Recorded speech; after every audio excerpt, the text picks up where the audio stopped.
Hi ha una infinitat d'activitats que pots fer a Tordera, d'entitats, de gent involucrada, sobretot jovent.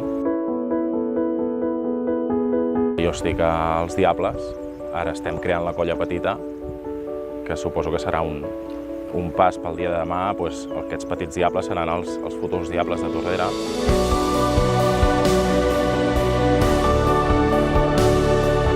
Per mi, sobretot, l'entorn que veig jo cada dia és el viure pagès i estar envoltat de natura.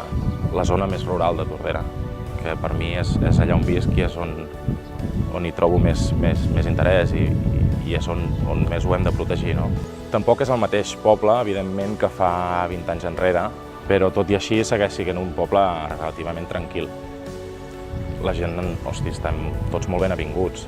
Hi ha moltes colles, molt d'amics i entre colles ens portem superbé.